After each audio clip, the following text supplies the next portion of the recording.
Hello friends.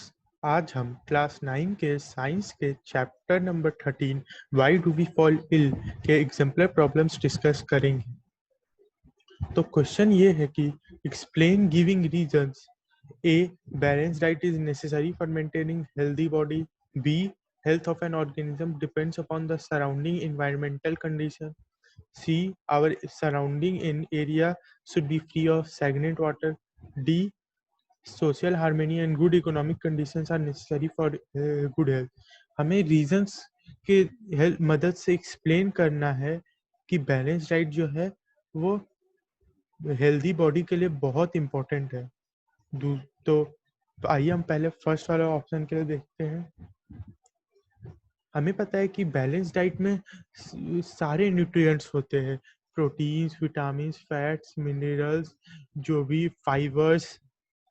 और अगर हम बैलेंस डाइट लेंगे तो we can have these nutrients and these nutrients are very important for proper health, growth and development and the repair of body tissues. यही याद दिया है, balance diet contains all the nutrients, carbohydrates, fats, vitamins, minerals and proteins in appropriate amounts, which are required for maintaining proper health, for growth and repair, for fighting against infections. तो इन nutrients की बहुत ही आवश्यकता होती है disease के against में fight करने के लिए। ये हमें प्रॉपर हेल्थ मेंटेन करने के लिए बहुत इंपॉर्टेंट है, ग्रोथ और डेवलपमेंट के लिए भी इम्पोर्टेंट है। इसलिए balance diet is very important for maintaining healthy body. Now coming to the second B part, health of an organism depends upon surrounding environmental condition. हमें ये एक्सप्लेन करना है। हाँ, ये सही है। हेल्थ क्या होता है? हेल्थ क्या होता है? हेल्थ जो होता है, it is a state of complete well being. मतलब इन फिजिकली, मेंटली, सोशली, इन्वायरमेंटली सारे तरीके से हमारा वेल बीइंग होगा तभी हम हमारा हेल्थ अच्छा कहलाता है। तो जब हमारा environment conditions healthy environment conditions है तभी हम हेल्दी रहेंगे। क्यों? सपोज हमारा इन्वायरमेंट हेल्दी नहीं है और हमारे सराउंडिंग्स एकदम गंदा है, एकदम साफ नहीं है और हर तरफ गार्बेज है और वाटर जमा हुआ है, तो फिर इसके द्वारा क्या होगा? तो ये जो गार्बेज और वाटर है, इसके थ्रू जो इन्फेक्शियस एजेंट्स है वो हमारे बॉडी के अंदर आ सकते हैं। फॉर एग्जांपल, फीमेल एनोफेलिस मॉस्किटो जो होता है वो जो है इन्फेक्टेड पर्सन से हेल्दी पर्सन में मलेरिया ट्रांसमिट कर सकता है। और ये मॉस्किटोज कहाँ रहते हैं? गार्बेज, स्टैग्नेंट वाटर, यही इनका ब्रीडिंग ग्राउंड रहता है। तो या फिर एड्स मॉस्किटो डेंगू स्प्रेड कर सकता है।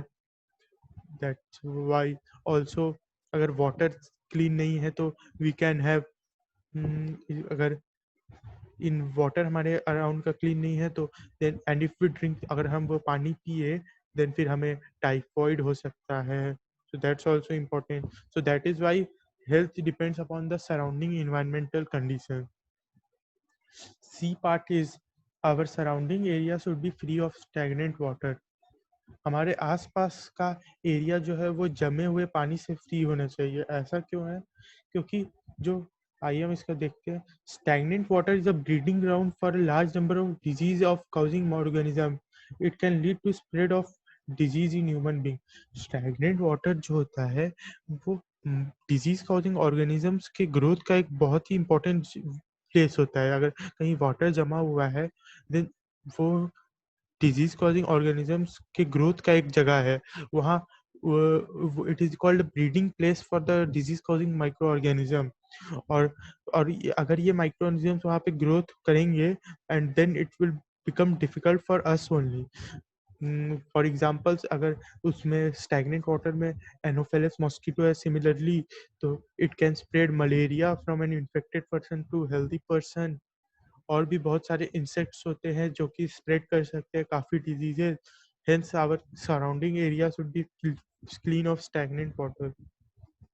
Now option D is social harmony and good economic conditions are necessary for good health.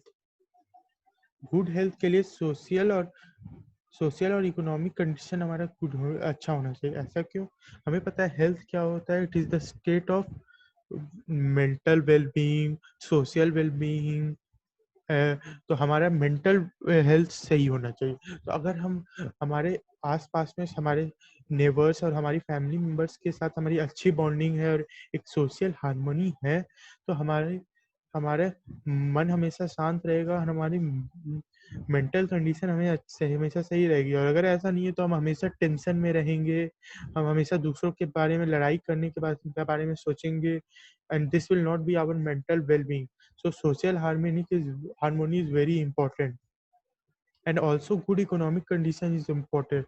क्यों गुड इकोनॉमिक कंडीशन इम्पोर्टेंट है? क्योंकि क्योंकि गुड इकोनॉमिक कंडीशन रहेगा तभी हम बैलेंस डाइट अफोर्ड कर पाएँगे। अगर हम बैलेंस डाइट अफोर्ड कर पाएँगे, हम प्रॉपर वैक्सीनेशन अफोर्ड कर पाएँगे, हम अपने सराउंडिंग्स को क्लीन रख पाएँगे, हम मेडिसिन्स ले पाएँगे या हम डॉक्टर को कंसल्ट कर पाएँगे हेल्थ एडवाइस के लिए। So that's why economic condition is very important. So that's it. Thank you.